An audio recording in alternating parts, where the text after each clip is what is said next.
Chris, I know in a playoff series, the hope is to obviously win every game or win all of them as soon as you can. But how important is it to win the first game and sort of set that tempo for the rest of the series, or at least hope to? Yeah, well, I mean, I think it's huge. One, when you have home ice, and two, when it's a five-game series. I mean, these series are scary.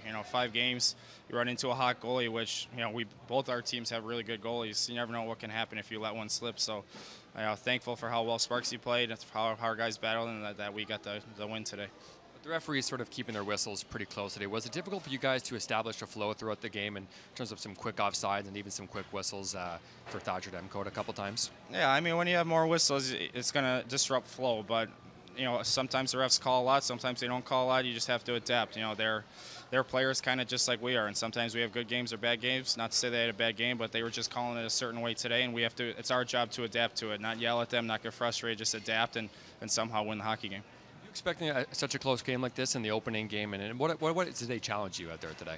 Well, for sure. I mean, Utica's, they're not just a fourth-place team. They're a hard team down the stretch. They won a lot of hockey games. They could very easily have moved up in the division.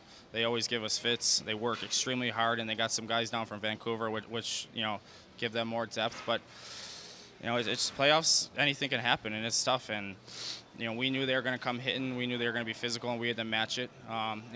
Not to make any excuses, but we haven't really played a full-out meaningless game, say, in 3 weeks just because we clinched. So I think we are more of a feeling-out period in the first 20 minutes. You can kind of tell that. So hopefully we got now a meaningful, hard game under us, and we can go ahead tomorrow.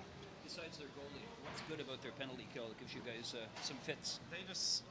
They pack it in. So you got to get shots through, and if you don't get shots through, those seam plays, those low plays, they've scouted us for sure. Sometimes we like the low play, sometimes we like the high play.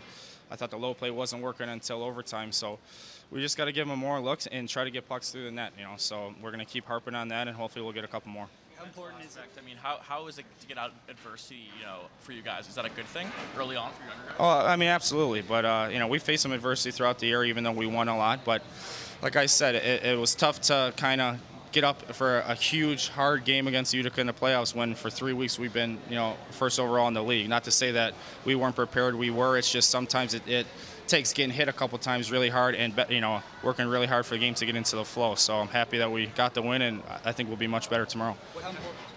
How important is it for you guys to play, games 1 and 2 on a back-to-back, able to carry that momentum of the OT win to the next game? Well, hopefully it's huge, but we have to go back, and tomorrow morning we'll look at video, look at the things we did wrong, what cost us, look at the things that we did right, and hopefully we can do more. So hopefully we can come carry this momentum, like you said, but I'm sure Utica's going to be really good again, and we got to bring our A game.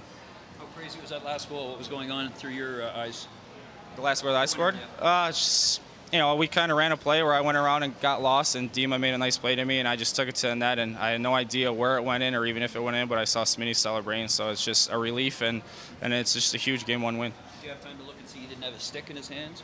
I did notice that he didn't have a stick, but I forgot it when I got the puck, so it's not like I totally planned that he had no stick, but so. It's like to go into those, extra frames of overtime knowing you have a game tomorrow, and just like, what's the mental aspect of that, getting to overdrive there? Yeah, to be honest, you're not even thinking about, I'm going to be tired for tomorrow. You're just thinking, what can I do to get this win, or what do I have to do to keep it out of my net, whether it's to block a shot, back check, make a hit, win, or face off. So it's purely, it focuses on that game, whatever you can do to help your team win. It was a crazy scenario just at the start of overtime. It looked like they won. You were on the ice for that. Take us through what happened there, what through your eyes. Well, their guy kind of did a wraparound, and I actually got a piece of Sparksy, and the refs ruled that it didn't go in, so we're thankful for that. And sometimes you catch breaks. We caught a break, and Sparksy, even though I hit him, he stayed in it. He battled. That's what he does. That's what he's done all year, and that's why he was goalie of the year. So I'm thankful he was my goalie at that time. How are the playoff periods going for the younger guys on the team? They're struggling a bit, but we're thankful we can do it and bring our team together. And guys are going to look a little different now at time, and hopefully we can go long so guys really look different.